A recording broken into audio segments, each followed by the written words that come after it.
안녕하세요. 살다 보면 인생 절호의 기회가 찾아온다고 하죠. 저에겐 이혼이 인생을 바로잡을 최고의 기회이지 않았나 싶네요. 한때는 참 사랑했던 남자이고 제가 가진 그 무엇을 내주어도 아깝지 않던 사람이었는데 말이에요.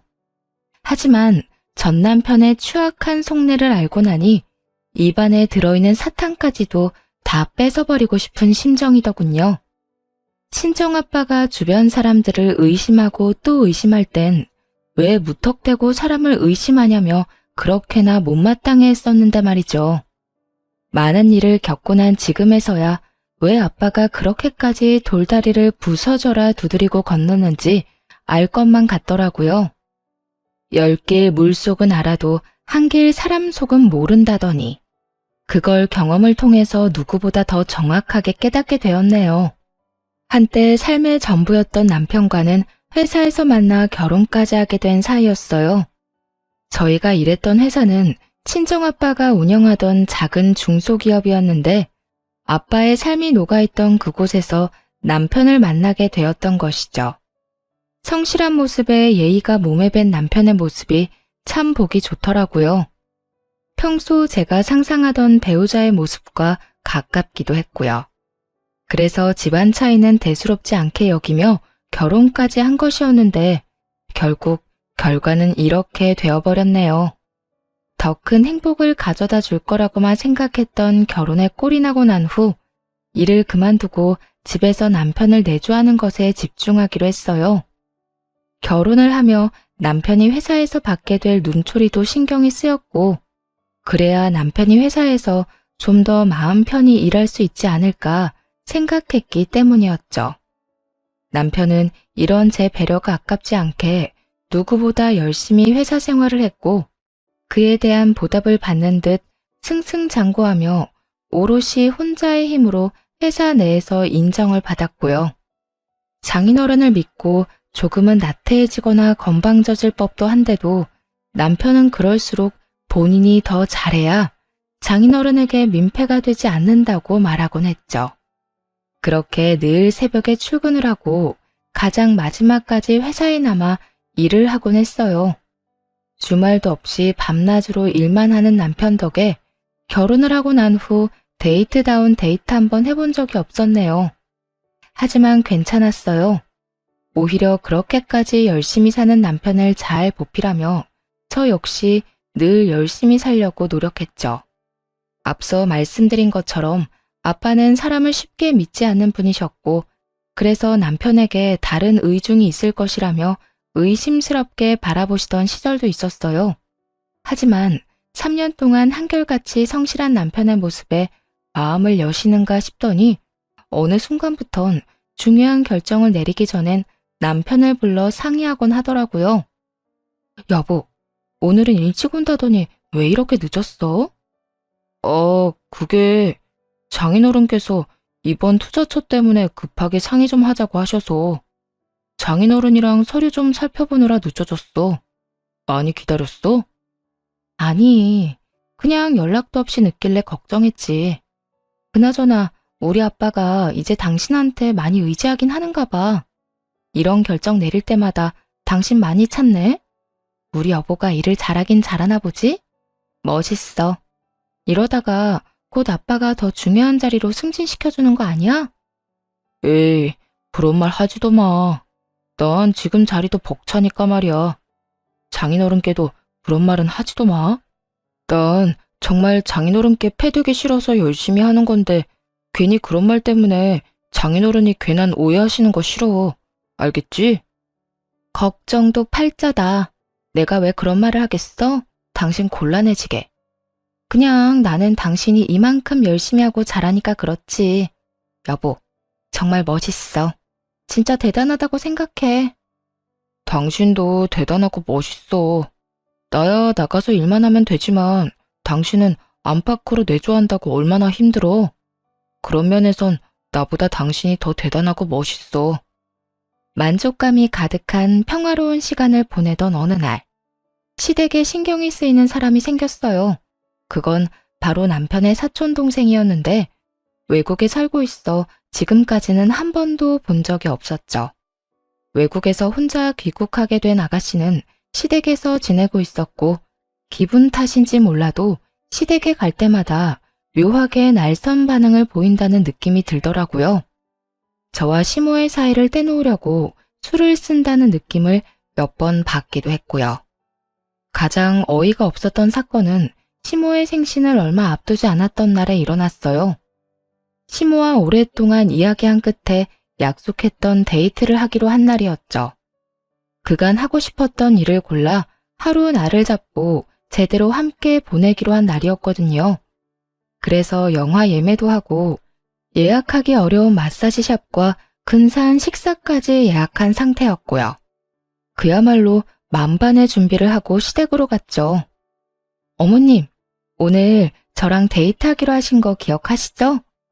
영화 예매도 해놓고 마사지 예약도 다 했어요. 한껏 들떠 시모에게 하루 일정에 대해 알려주니 시모가 뭐라고 하기도 전에 아가씨가 나서서 빈정거리기 시작하더라고요. 어머, 오늘 우리 이모랑 데이트 가요?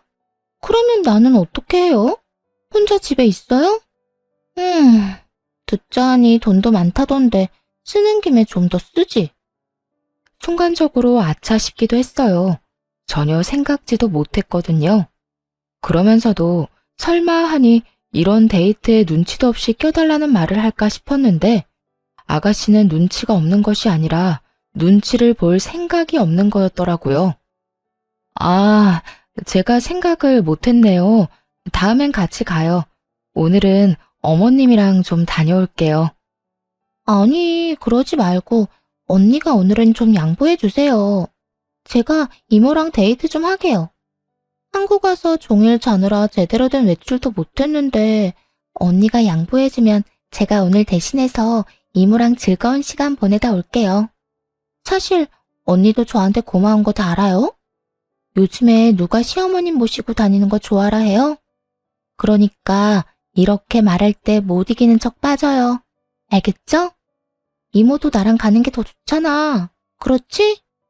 순간 정신이 멍해져서 이게 무슨 말인가 되새김질하고 있는데 그 찰나를 놓치지 않고 시모의 팔짱을 끼더니 갖은 애교를 부리기 시작하더라고요.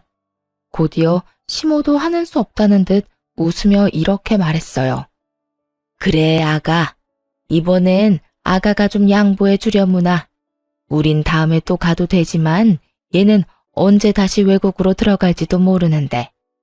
있을 때 좋은 추억 만들어주고 싶어서 그래. 이렇게 말하는데 거기에서 단호하게 안 된다는 말이 나오지 않더라고요. 그 상황에서 시모를 데리고 외출을 해봤자 시모도 저도 기분이 썩 유쾌하진 않을 것 같았거든요. 기껏 돈 들이고 시간 들여 예매까지 했더니 중간에서 획 낚아채 가는 꼴을 보는데 참 기가 막히더라고요. 직계가족도 아니고 먼 친척 동생이라고 하니 그러거나 말거나 무시하면 그만이겠지만요. 그래도 남편이 친정에 잘하는 만큼 저 역시 시댁에 잘하고 싶다는 마음이 컸던 터라 그냥 넘길 수만은 없었어요. 시모와 잘 지내기 위해서 일부러 시간을 내어 시댁에 가는 것인데 그때마다 아가씨라는 장벽이 가로막고 있다는 느낌이 드니 기분이 나쁜 것도 사실이었고요. 하지만 처음에는 참았죠. 그렇게 여러 번 참다 결국 남편에게 이런 고민을 털어놓게 되었어요. 여보, 있잖아. 어머님 댁에 당신 사촌동생. 어? 걔가 왜? 아가씨가 아무래도 날 별로 안 좋아하는 것 같아. 내가 어머님 댁 갈 때마다 조금씩 트집을 잡기도 하고 어머님이랑 기껏 약속 잡아놓으면 꼭 아가씨가 급한 일이 있다며 어머님을 모시고 가버리더라고.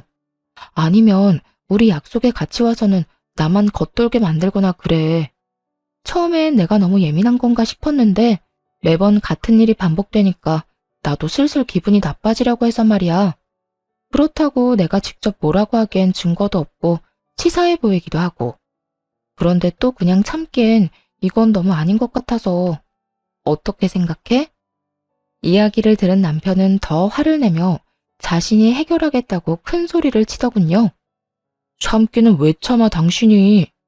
당신이 그렇게 느낀 거면 걔가 그런 상황을 만든 게 분명할 건데 당신 말대로 당신이 나섰다간 괜히 분위기 이상해질 수 있으니까 내가 잘 이야기해서 집에서 내보낼게. 당신은 아무 걱정도 하지 마. 원하던 대답이긴 했지만 막상 남편이 그렇게 말하니 마음이 또 불편하더라고요. 듣기론 아가씨 혼자 귀국한 이유가 외국에서 지내다 우울증이 심해져서였다고 했거든요.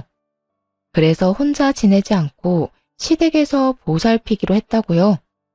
그런 아가씨를 저 때문에 내보냈다가 혹시나 엄한 일이라도 일어난다면 큰일이었으니까요. 아니야. 아무리 그래도 집에서 내보내는 건 아닌 것 같아. 그렇지 않아도 우울증 심해서 하던 일도 공부도 그만두고 왔는데 혹시나 혼자 지내다가 무슨 일이라도 생기면 어떡해 해. 하긴 부럽긴 하네.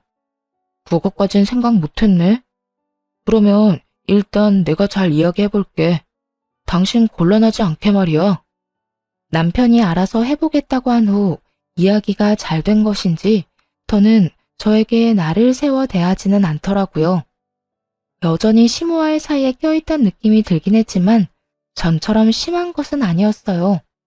그래서 이 정도야 제가 더 잘하면 된다는 생각으로 시모에게 일부러 살갑게 굴곤 했죠. 하지만 이 일이 잘 해결되고 난 후 큰일이 생겼어요. 그건 바로 친정아빠가 갑작스럽게 입원을 하게 된 것이었죠. 나이가 있으시니 가끔 몸이 좋지 않으면 입원을 해 쉬시곤 했는데 이번엔 어디가 많이 안 좋으신 건지 여러 검사들을 받으며 입원 기간이 길어지더라고요. 엄마, 아빠 어디 많이 편찮으셔? 입원한 지가 언젠데 퇴원은 고사하고 왜 아무 말도 안 해주는 거야?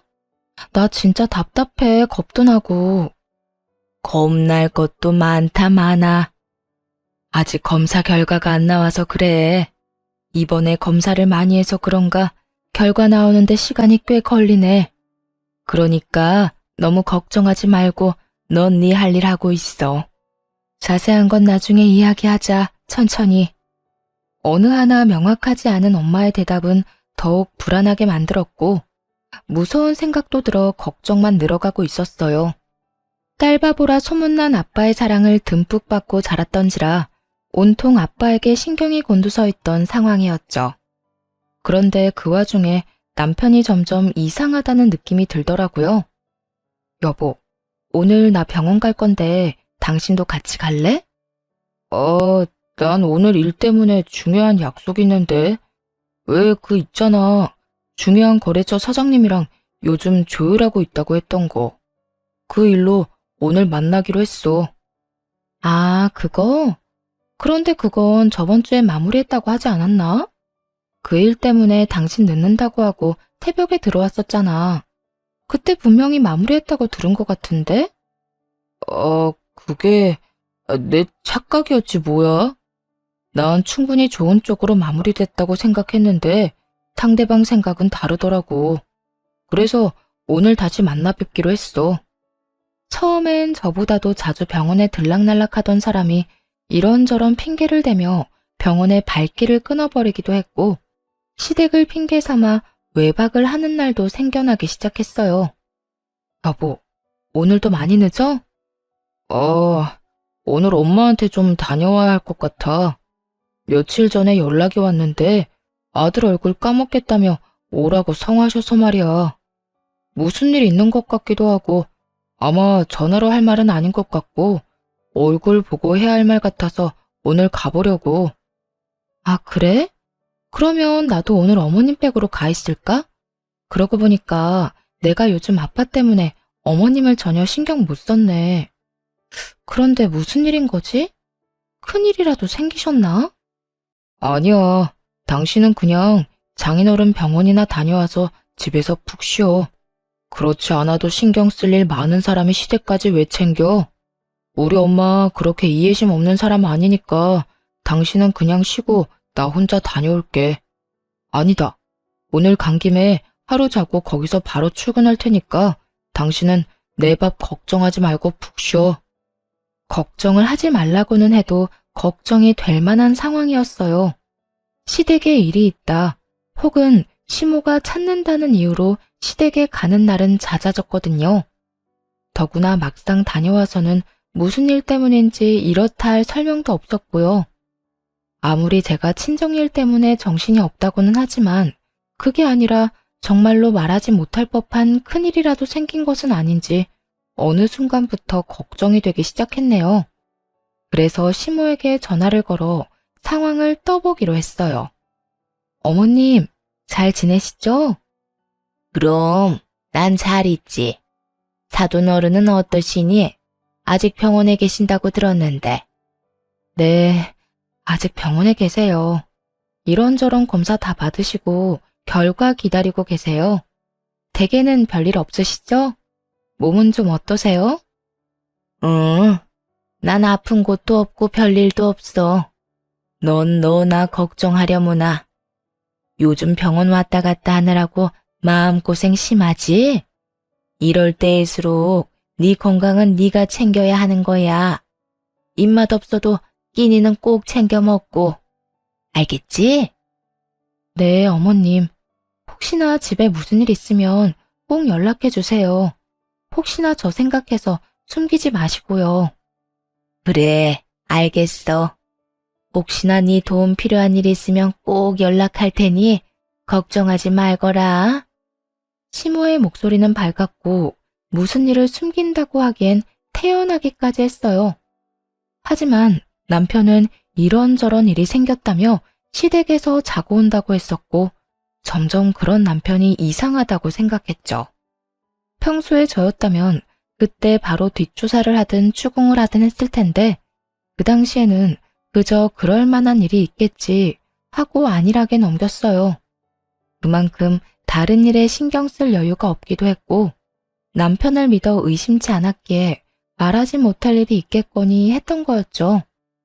그렇게 정신줄을 빼놓고 살던 어느 날 유난히 일찍 퇴근한 남편이 저에게 조심스럽게 말을 걸어오더라고요. 여보, 장인어른 몸은 좀 어때? 뭐 때문에 이렇게 길게 입원하시는 거래? 뭐 들은 말 있어? 아니, 그렇지 않아도 그것 때문에 답답해 미치겠어. 아무리 물어도 대답도 안 해주고 그냥 나중에 자세히 이야기하자고만 그래. 갈 때마다 아빠는 자고 있고 가끔 일어나 있어도 그것도 잠시뿐이야. 그래? 도대체 어디가 편찮으시길래 그러시는 거지? 그러니까. 그런데 왜? 회사에 무슨 일이 생겼어? 남편은 약간 곤란하다는 듯 망설이더니 이내 굳게 다문입을 열더라고요. 제 눈치를 과하게 살피며 말이죠. 그냥 내가 많이 고민해봤는데 장인어른 회사 일은 신경 쓰지 마시고 이제 건강만 신경 쓰시면서 좀 쉬시는 건 어떤가 해서. 회사는 내가 더 신경 쓰면 되니까 말이야. 어? 갑자기 그게 무슨 말이야? 말 그대로야. 장인어른 이제 좀 쉬셨으면 해서. 사실은 회사 내에서 이런저런 말이 자꾸 나와. 계속 찾아와서 나보고 회사를 맡으라고 직접적으로 이야기하시는 분들도 계시고 말이야. 회사를 창립할 때부터 시작해 지금껏 오랫동안 아빠와 함께 해주신 분들이 계셨는데 그분들이 그런 말을 꺼냈다고 들으니 생각이 많아지더라고요. 건강상의 문제로 인한 아빠의 부재, 그리고 조금은 의미심장한 남편의 제안. 좀 더 남편의 마음을 자세히 알기 위해 이것저것 남편에게 묻기 시작했죠. 그런 말까지 당신한테 한단 말이야? 나한텐 아무 연락도 없으셔서 전혀 몰랐는데.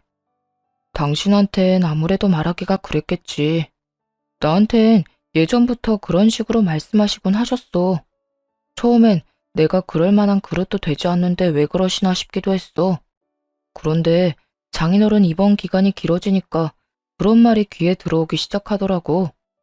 회사를 함께 일으키신 분들이 찾아오셔서 그런 말씀을 계속 하시니까 몸둘 바를 모르겠으면서도 한편으론 잘할 수 있다는 용기도 생기고 말이야.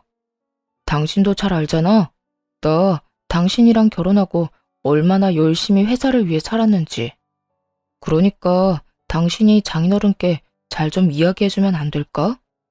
장황하게 설명하긴 했지만 결론은 아빠 회사를 물려달라 이거더라고요. 여러 생각으로 머릿속이 복잡해져서 일단은 대화를 마무리해야겠다는 생각을 했어요. 더 이야기를 나누어봤자 머릿속만 복잡해질 것 같았으니까요. 일단 생각 좀 해보자. 생각 정리되면 아빠하고도 잘 이야기해볼게. 그래, 나도 다시 한번 내가 잘 이끌 수 있을지 생각해보고 내 자신을 돌이켜볼게. 한 가지 약속할 수 있는 건 날 믿고 맡겨주신다면 그 누구보다 열심히 할 수 있다는 거야. 남편의 말을 듣고 난 후 며칠에 걸쳐 여러 생각들을 했어요. 그리고 아빠에게 이런 이야기들을 전해주기로 결심했죠. 저야 이러저러한 의견을 아빠에게 전할 뿐 결정을 내릴 수 있는 입장은 아니었으니까요. 그렇지 않아도 부르려고 했는데 잘 왔구나.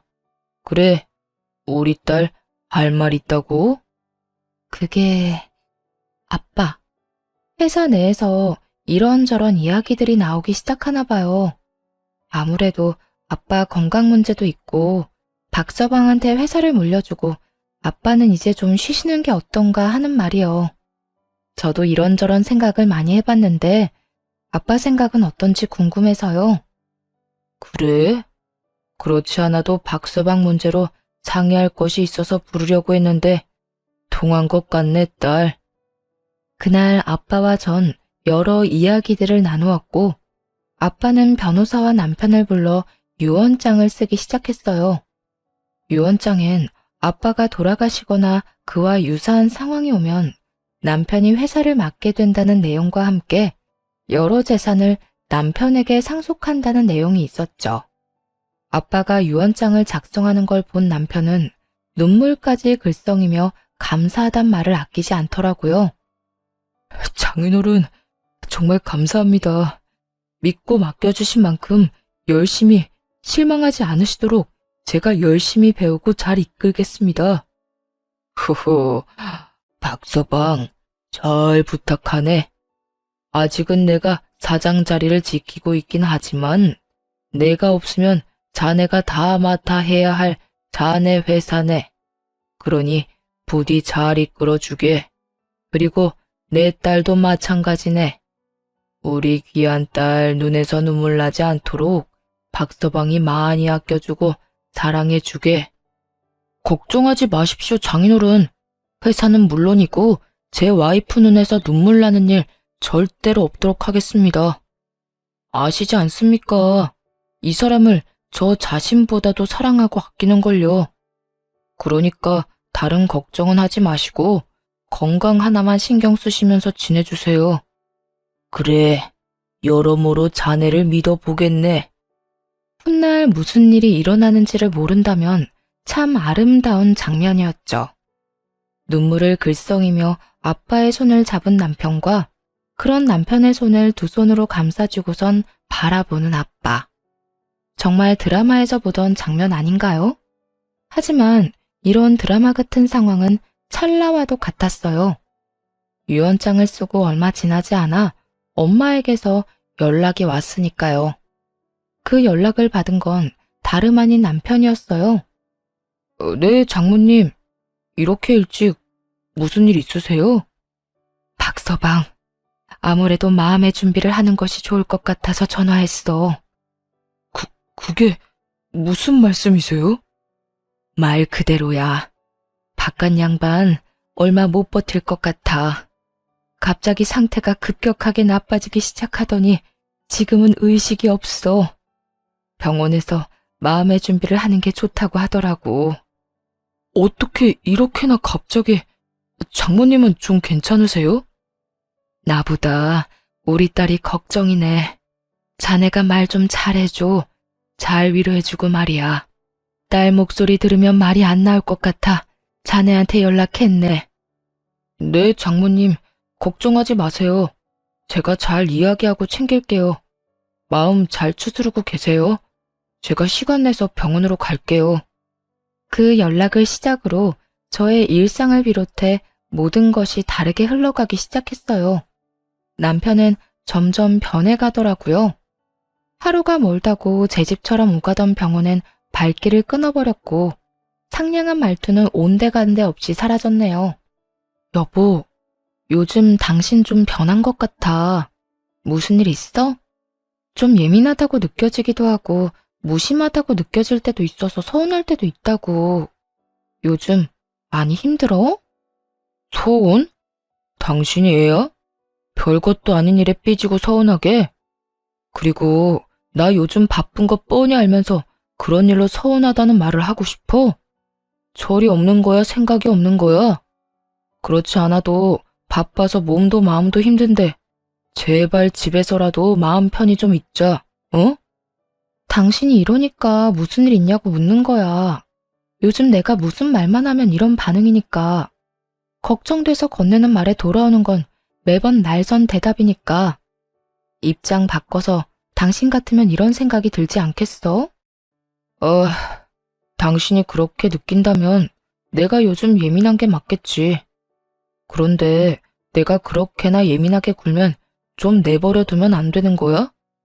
꼭 그렇게 일일이 쫓아다니면서 말 걸고 귀찮게 해야 해? 그냥 그런가 보다, 좀 피곤한가 보다 하고 내버려 두면 되잖아.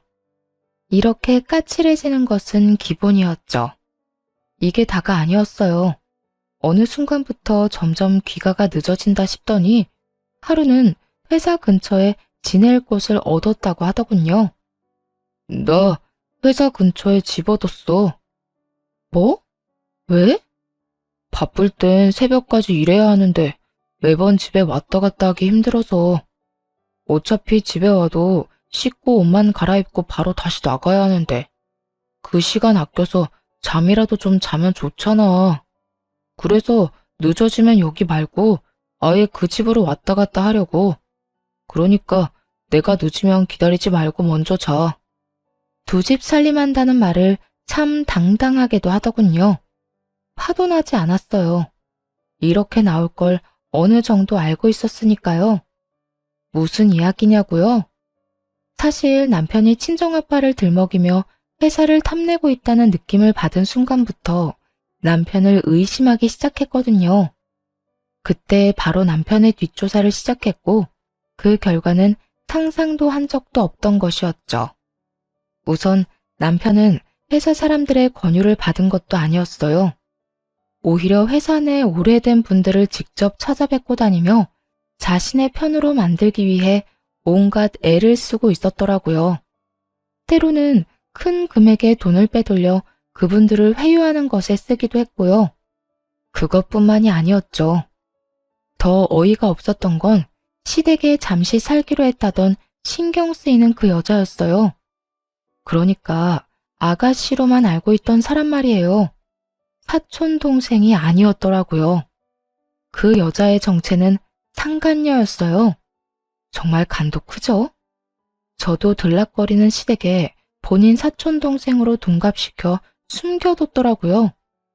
남편은 물론이고 시부모님들까지 모든 사실을 알면서 그런 거짓말로 저를 속이고 있었다니 정말 믿을 사람 하나 없다 싶었어요. 모든 사실을 알고 나니 남편이 시댁 핑계를 대고 가끔 외박을 하던 것이 떠오르며 온몸에 소름이 끼치더라고요. 이게 끝이 아니었어요. 두 사람의 대화를 녹음 파일로 받았는데 들어보니 정말이지 추악한 속내 그 자체였죠. 오빠, 언제까지 이러고 살아야 해? 조금만 더 기다리라고 했잖아. 그 노인네 무슨 병인지는 몰라도 병원에서 지내는 시간이 꽤 길어지고 있다고. 이제 고지가 눈앞인데 급하게 굴다가 다 망칠 작정이야? 그런 건 아닌데, 그러면 나 집이라도 얻어줘. 오빠 부모님은 좀 불편해도 잘해주시니까 그럭저럭 참을만 한데, 그 여자 올 때마다 미치겠다고. 올 때마다 어떻게 해서든 어머님께 잘 보이려고 알랑방귀 끼어대는데 아주 꼴 보기 싫어 죽겠어. 그러거나 말거나 신경을 꺼. 아예 방에 들어가 버리거나 그러면 되지. 그걸 왜 다 지켜보고 있어? 내가 말했지. 자기가 계속 예민하게 굴면 그 여자가 이상하게 생각할 거라고. 그러니까 이상한 말이나 행동하지 말고 그냥 신경 쓰지 마. 응? 오빠 같으면 그게 돼? 저러다가 어머님이 나 말고 저 여자 편을 들면 어쩌나. 그러다 오빠까지 나 버리고 그 여자한테 가면 어쩌나. 내가 얼마나 걱정인 줄 알아? 별 걱정을 다 한다. 그럴 것 같았으면 우리 집에 자기 들이지도 않았겠지. 그리고 우리 엄마 그 여자보다 자기 더 좋아해. 그 여자야 자기도 알다시피 우리 집 지갑인 거 알잖아. 나한테 돈도 주고 회사도 줄 통 큰 지갑 말이야. 자기는 지갑 보면 무슨 감정이 느껴져? 나도 마찬가지야. 아무 감정도 느낌도 없어. 애초에 사랑 같은 거 하지도 않았고 우연히 그 여자가 회사 사장 딸인 거 알고 결혼한 것뿐이라고. 그러니까 그런 걱정은 하지도 마. 하긴. 그래도 집은 얻어줘. 나 오빠랑 오붓하게 지내고 싶단 말이야. 그래, 그건 타이밍 봐서 얻어줄게. 그래도 일단 완전히 회사 얻고 난 뒤에 혹시나 꼬리 잡히면 끝장인 거 알지? 알겠어. 그때까진 기다리도록 해볼게. 그러니까 이렇게 밖에서 둘만 만나자고 조르는 것도 한동안은 자제해. 정 밖에서 보고 싶으면 엄마를 데리고 오란 말이야. 다 된 밥에 코 빠뜨리지 말자 우리. 저와 저희 집을 지갑이라고 칭하며 어떻게 해서든 하나라도 더 받아가려고 안달이 났더군요. 자기들 딴엔 치밀한 계획이라고 생각하는 것 같았는데 이렇게 하루아침에 모두 들켜버렸다는 걸 알면 과연 어떤 표정을 지을지 그것 참 궁금하더라고요. 모든 사실을 알고 난 후 이혼은 당연한 수순이었지만 그래도 망설여지는 건 어쩔 수 없더라고요. 그 당시 아빠가 계속해서 병원에 계셨으니까요. 건강한 상태에서 들어도 충격적인 내용인데 입원한 상태의 아빠에게 말을 꺼내려고 하니 차마 입이 떨어지지 않았죠. 그렇게 이러지도 저러지도 못하며 시간만 보내던 어느 날, 엄마에게 연락을 받았어요. 그렇지 않아도 마침 이 모든 것을 말씀드리기로 결심이 섰던 터였죠. 아빠, 그리고 할 말이 있는데요. 사실은 박서방 다른 여자 있어요. 우울증이 심해서 시댁에 와 있다던 박서방 사촌동생, 사실은 상간녀였더라고요. 물론 시댁에서도 이걸 다 숨기고 모른 척 했던 거고요. 그리고 아빠 회사를 노리고 있는 것 같아요. 조심스럽게 지금껏 알게 된 사실을 꺼내놓자 아빠는 복잡한 표정을 지으며 한숨을 쉬시더라고요. 아, 너도 결국엔 알게 됐구나. 오늘 내가 보자고 한 것도 이것 때문이었다. 이번에 입원이 길어진 이유는 박서방을 지켜보기 위함이었어. 일도 열심히 하는 것 같고 열심히 하는 것만큼 결과도 늘 좋아서 좀 더 힘 있는 자리로 옮겨줬다가 회사를 물려줘도 될까 고민을 하고 있었단다. 그런데 아무래도 찝찝한 기분이 가시지 않더구나. 그래서 일부러 입원을 하고 상황을 심각한 것처럼 몰고 갔지. 이런 상황이 되면 박서방의 진짜 모습이 나올 것 같아서 말이야. 그리고 혹시나 하는 마음에 나 역시 뒷조사를 해봤단다. 그러면 아빠, 아픈 게 아니었어요? 그래, 이 아빠 아주 튼튼해. 그냥 회사 물려주기 전에 확실히 해두고 싶었던 것뿐이야. 여러모로 말이다. 그래서 넌 앞으로 어떻게 할 거니? 아빠 엄마는 네 뜻에 따라가려고 한단다. 저는 당연히 이혼할 거예요.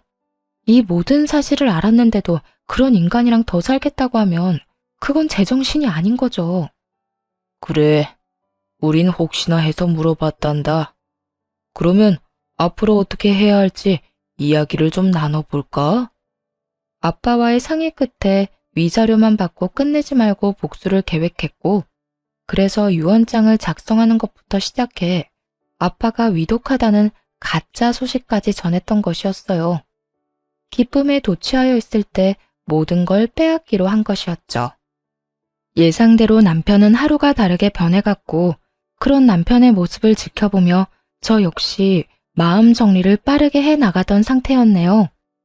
우선 남편이 알고 있던 기존의 유언장을 수정했고 회사 돈을 얼마만큼 어디로 빼돌렸는지에 대한 조사도 조용히 진행했어요. 상간녀와 함께 살 집만 얻은 줄 알았더니 시댁 집까지 바꿔주었고 숨겨둔 외제차 2대까지 있더군요. 다시 뺏어오기도 쉽게 본인 명의로 말입니다. 이혼을 진행함과 동시에 경찰에 신고도 함께 했죠. 여러 소장들을 받고 나서야 남편은 제가 모든 것을 알았던 걸 눈치채곤 빌기 시작하더군요. 여보, 당신 지금 큰 오해하고 있어. 그러니까 내 말 좀 들어봐. 들어보면 다 이해할 거야. 보자마자 무릎을 꿇고 앉아서 한다는 말이 오해였다더군요. 감동도 없고 성의도 없는 말을 듣는데 어쩌다 이런 인간하고 여기서 이러고 있나 하는 생각마저 들었어요. 오해? 뭐가 오해인데? 당신이 우리 아빠 회사만 물려받고 나랑 이혼하려고 했던 거? 아니면 당신 집에 있는 그 여자가 사실은 상간녀였던 거? 도대체 뭐가 오해라는 건데? 그게 잠깐 흔들려서 여자 만났던 건 맞아. 그런데 당신도 생각을 좀 해봐. 내가 당신 같은 여자를 두고 왜 그딴 여자한테 가겠어? 그냥 잠시 만났던 것 뿐인데 그 여자가 죽어도 못 헤어지겠다고 하면서 오갈 데도 없다고 하길래 그냥 잠시 집에 들인 것 뿐이야. 이게 무슨 개똥 같은 소리야? 잠시 스쳐가는 여자를 본가에 데려다 놨다고? 배울 만큼 배웠다는 사람이 변명이 너무 성의 없다고 생각 안 하니? 여기까지 와서 이렇게 빌 거면 적어도 그럴싸한 변명거리라도 준비했어야지.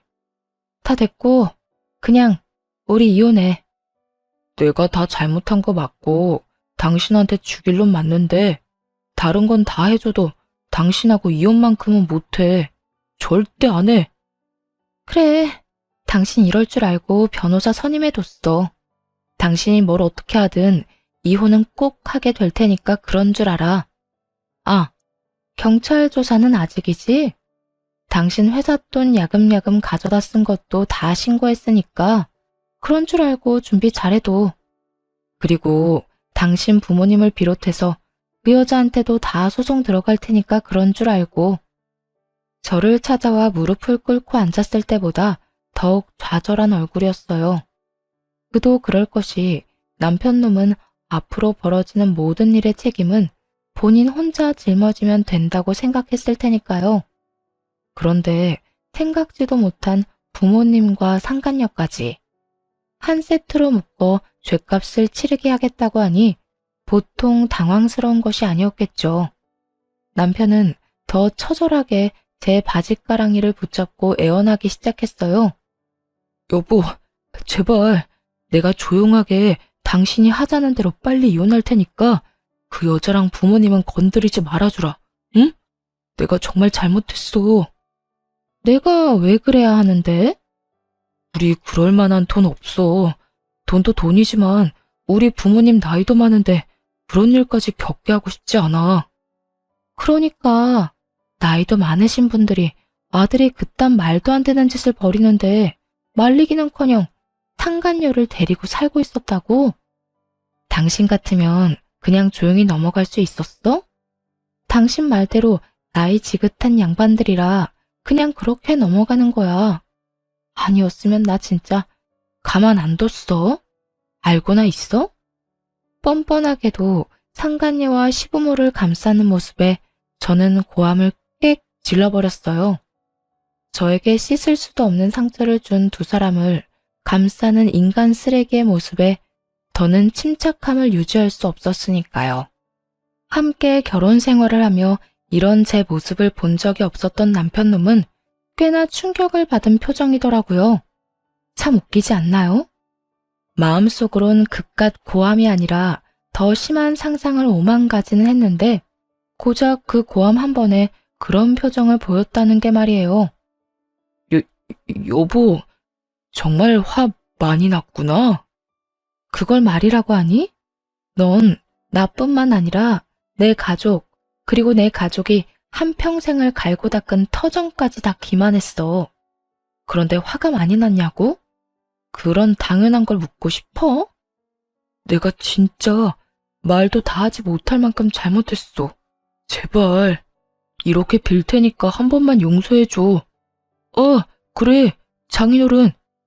장인어른 몸도 편찮으시고 의식도 없으신데 우리 이혼 소식까지 전해드릴 순 없잖아. 비록 의식은 없으셔도 다 듣고 계실 텐데. 가짜 유언장을 보고 난 후에는 아빠가 의식이 없거나 말거나 병원에 가는 일도 없던 남편놈이 아빠를 들먹이며 이혼을 막고자 애쓰더라고요. 사실은 아빠가 의식이 없다는 것조차 거짓말이란 사실은 꿈에도 모르고 말입니다. 고양이 쥐 생각하는 것도 아니고 우리 아빠 걱정을 그렇게 하는 사람이 회사 돈을 그렇게나 빼돌리셨어? 그건 사업차 여러 가지 쓰다 보니까 그렇게 됐어. 맹세하건대 나를 위해 쓴 돈은 단 하나도 없다고. 네 부모님 집 사주고 그 여자랑 살 집에다가 외제차 2대는 널 위한 돈이 아닌가 보네. 아, 당신이랑 말 섞으면 섞을수록 기분만 더 나빠지니까 그만 좀 하자. 그리고 당신이 그렇게 걱정하는 척하는 우리 아빠, 의식 똑바르고 아픈 것도 없이 아주 건강하셔. 그러니까 그 더러운 입에 우리 아빠 올리지도 마. 그제야 모든 것이 아빠가 마련한 마지막 관문이었다는 것을 깨달은 듯 하더라고요. 자신의 말대로 다 된 밥에 코를 제대로 빠뜨렸다는 사실까지도요. 여러 생각과 함께 후회와 절망에 빠진 그 표정이 참으로 볼만하더군요. 그러면 설마 내가 어떻게 하는지 지켜보려고 그런 연극을 했던 거야? 그러니까 허튼 짓거리 하지 말고 하던 대로 회사 일이나 열심히 하지 그랬어. 그랬으면 당신 꿈처럼 우리 아빠 회사는 물론이고 화목한 가정까지 다 당신 몫이었을 텐데 말이야. 이게 뭐야? 결승선 다 와서 쫄딱 망해버렸네? 그것도 제대로 말이야. 여보, 정말 내가 너무 잘못했어. 나 정말 후회하고 있는데 한 번만 없던 일로 좀 해주면 안 될까? 나 회사 안 물려줘도 돼. 그냥 당신 곁에 다시 설 수 있게만 해줘, 어? 나 당신 없이 못 사는 거 알잖아. 그건 그렇겠다. 지갑 없이 살 수는 없겠지. 돈이 있어야 살 수 있을 테니까 말이야. 지갑? 갑자기 웬 지갑 타령은, 설마 그것도 다 들은 거야? 응, 내가 말이야, 당신이 생각하는 것보다 더 많이, 그리고 더 깊게 알고 있어. 그러니까 더는 사람 피곤하게 하지 말고 가서 이혼이나 준비해. 그제야 남편은 더는 가망 따윈 없다 싶었는지 긴 말하지 않고 밖으로 나가더라고요. 그 후 소송은 진행되었고 유능한 변호사님들의 도움을 받아 남편을 비롯해 작당모이한 모든 사람들의 서랍 속 실가락지 하나까지 남기지 않고 싹 다 받아냈습니다. 당연히 전 남편은 회사에서 쫓겨났고 구속까지 앞두고 있었죠. 워낙 증거들이 차고 넘쳐 그 누가 와도 막을 수 없는 수순이었거든요. 그렇게 이제 모든 것이 끝났다고 생각하고 있었는데 마지막까지 그 지긋지긋하고 양심도 없는 인간들이 저를 찾아오더라고요. 바로 전 시모와 상간녀 말입니다. 뻔하게도 전 남편을 용서해달라는 것이었는데 그 이유가 참 어이가 없더라고요. 저기, 아가, 내가 이렇게 용서를 비마. 나라도 정신을 차리고 우리 아들을 말렸어야 했는데 그땐 그 애가 괜찮다고 다 알아서 한다고 하니 눈을 감게 되더구나. 이런 소리나 하려고 여기까지 찾아온 건 아닐 텐데요. 얼른 할 말하고 가주세요. 얼굴 보고 있는 것만 해도 피곤해서요. 그래. 오늘 우리가 이렇게 온 이유는 말이다. 네 남편, 아니, 내 아들 좀 용서해주면 안 되겠니? 그간의 정을 생각해서 말이야. 이런 일이 있기 전까지 나는 물론이고 우리 아들과도 사이가 좋았었잖니. 싸우는 일은커녕 큰 소리 한 번 난 적이 없었던 그 시절을 생각해서라도 제발 구속만은 어떻게 피하게 해주면 안 되겠니? 그건 이미 제 손을 떠났고요. 설사 방법이 있다고 한들 그럴 생각 전혀 없어요. 이런 말이라면 이만 돌아가 주세요. 바빠서요. 두 사람을 쫓아내려 하자 전 시모와 상가녀는 급하게 무릎을 꿇고 눈물로 호소하기 시작했어요. 아가, 그러지 말고 한 번만 용서해다오. 너도 알다시피 네가 다 뺏어가고 우리가 가진 거라곤 빚뿐이란다. 거기에다가 얘가 지금 임신했어. 배는 하루가 다르게 불러올 텐데 애 아빠도 없이 어떻게 출산하고 애를 키워? 그래요, 언니. 제가 정말 잘못했어요. 속인 것도 잘못했고, 속이던 시절에 언니 못 살게 굴었던 것도 잘못했어요. 제가 다 잘못한 건 맞는데, 뱃속의 아기는 잘못이 없잖아요. 그러니까 제발 우리 아기한테서 아빠를 빼앗아가지 말아주세요. 전시모와 상간녀는 마치 제가 아빠를 빼앗아간 모진 인간으로 몰아가는 것도 모자라 통하지도 않을 동정심까지 호소하기 시작하더군요.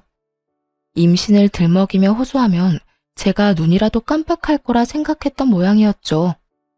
멍청하기가 이루 말할 수가 없었죠. 야, 네가 눈물 질질 흘리면서 임신했으니 봐달라고 하면 내가 마음이라도 흔들릴 줄 알았나 본데 사람 잘못 봐도 한참을 잘못 봤어. 난 절대 그 인간 용서할 생각도 없고 네가 눈물로 동정심을 호소해도 전혀 흔들림 따윈 없어. 그러니까 내 앞에서 이딴 짓거리 할 생각도 하지 마. 난 그렇게 자비로운 사람 아니니까 말이야. 사람이 어떻게 그렇게까지 매정할 수 있어요? 우리 오빠 이대로 구속되고 그 충격으로 뱃속의 아기가 잘못되기라도 한다면 그 죄를 어떻게 다 갚으려고 이렇게까지 하냐고요.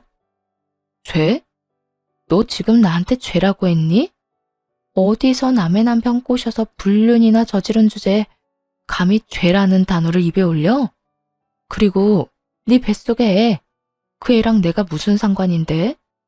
혹여나 그 애가 잘못된다고 한들 그건 내 탓이 아니라 너희들 탓이야.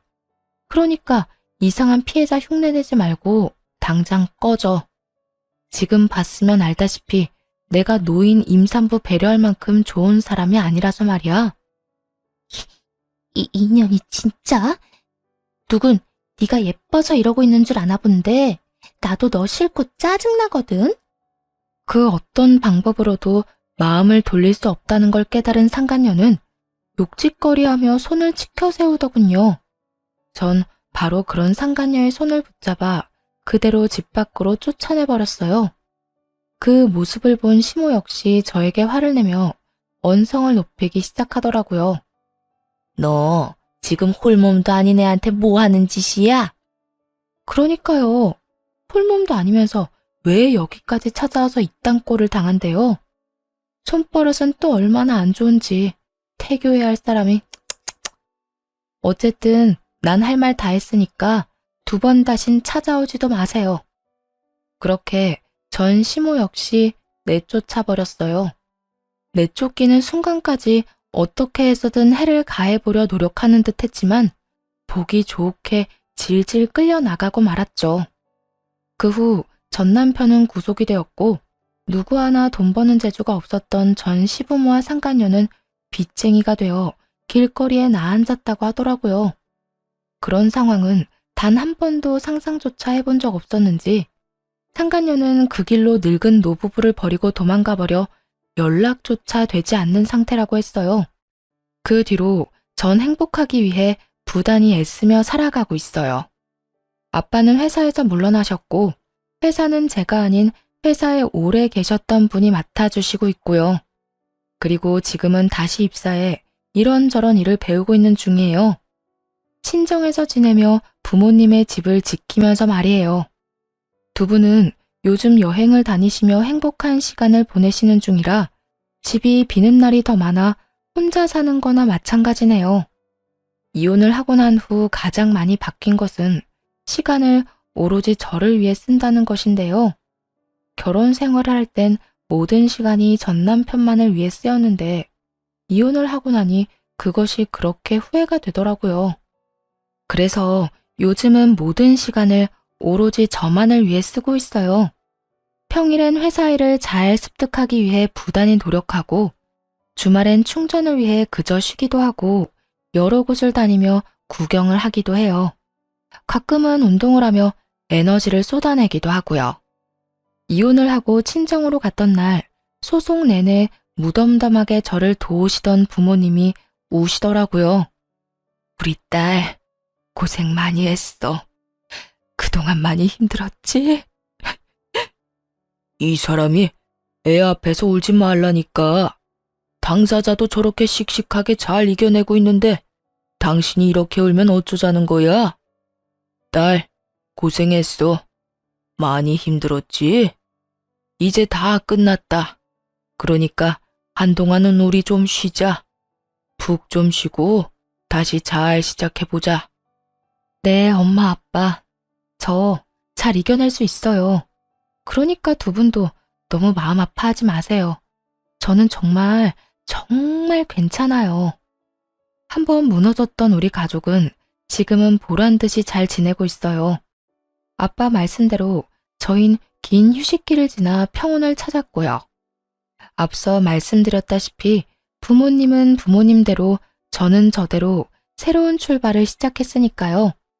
그럼 저는 행복한 시간을 보내기 위해 물러가 볼게요. 제 긴 사연 함께 해주셔서 감사합니다. 애청자분들 모두 행복하세요.